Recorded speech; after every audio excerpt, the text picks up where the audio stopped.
ಧೀಮಂತ ನಾಯಕ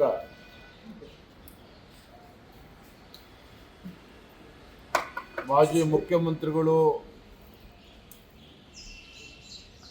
ಹಿರಿಯರಾಗಿರ್ತಕ್ಕಂಥ ಸನ್ಮಾನ್ಯ ಎಸ್.ಎಂ. ಕೃಷ್ಣರವರು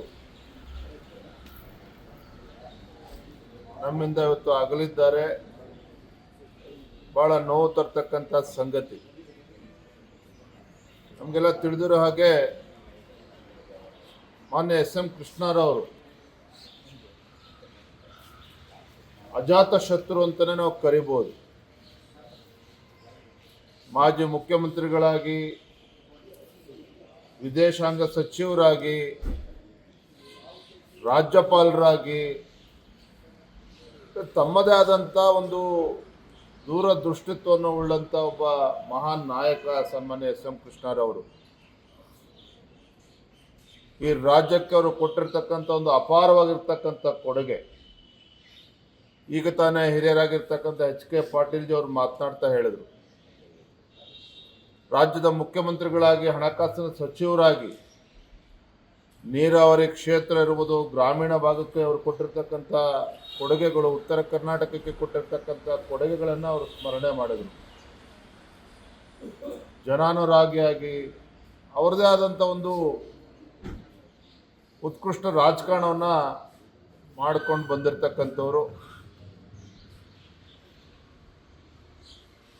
ನಾನು ಕೂಡ ಶಾಸಕ ಆಗುವ ಮುನ್ನ, ರಾಜ್ಯಾಧ್ಯಕ್ಷ ಆಗುವ ಮುನ್ನ, ರಾಜ್ಯಾಧ್ಯಕ್ಷ ಆದಮೇಲೂ ಸಹ ಎಸ್.ಎಂ. ಕೃಷ್ಣಾಜಿ ಅವರನ್ನ ಹಲವಾರು ಬಾರಿ ಭೇಟಿ ಮಾಡಿ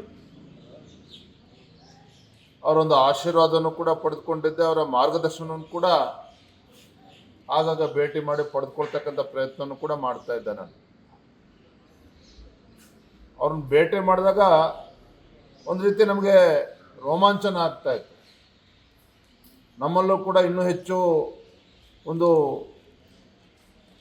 ಕೆಲಸ ಮಾಡ್ತಕ್ಕಂಥ ಒಂದು ಉತ್ಸಾಹ ನಮ್ಮಲ್ಲೂ ಕೂಡ ಚಿಮ್ಮೋ ರೀತಿಯಲ್ಲಿ ಆ ರೀತಿ ನಮಗೆ ಬೆನ್ನು ತಟ್ಟಿ ನಮಗೆ ಸಲಹೆಗಳನ್ನು ಕೂಡ ನೀಡ್ತಾ ಇದ್ರು.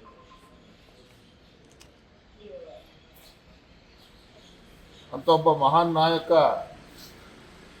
ಇವತ್ತು ನಮ್ಮಿಂದ ಅಗಲಿದ್ದಾರೆ.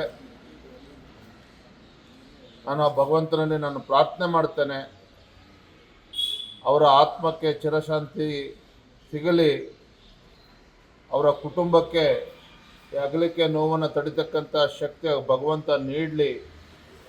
ಇವತ್ತು ಕರ್ನಾಟಕ ರಾಜ್ಯ ಅಷ್ಟೇ ಅಲ್ಲ, ಇಡೀ ದೇಶಾದ್ಯಂತ ಅನೇಕ ಅಭಿಮಾನಿಗಳು ಇವತ್ತು ಸನ್ಮಾನ್ಯ ಎಸ್.ಎಂ. ಕೃಷ್ಣ ಅವ್ರಿಗಿದ್ದಾರೆ. ಅವರು ಕೂಡ ಈ ನೋವನ್ನು ತಡಿತಕ್ಕಂಥ ಶಕ್ತಿ ಆ ಭಗವಂತ ಕರುಣಿಸಲಿ ಅಂತೇಳಿ ನಾನು ಪ್ರಾರ್ಥನೆ ಮಾಡ್ತಾ ಇದ್ದೇನೆ. ನಾವು ಹೋಗ್ತೀರಾ ಸರ್? ಅಂತ್ಯಕ್ರಿಯೆಯಲ್ಲಿ ಭಾಗವಹಿಸ್ತೀವಿ? ಹೊರಡ್ತೇನೆ, ತಕ್ಷಣ ಹೊರಡ್ತೇನೆ.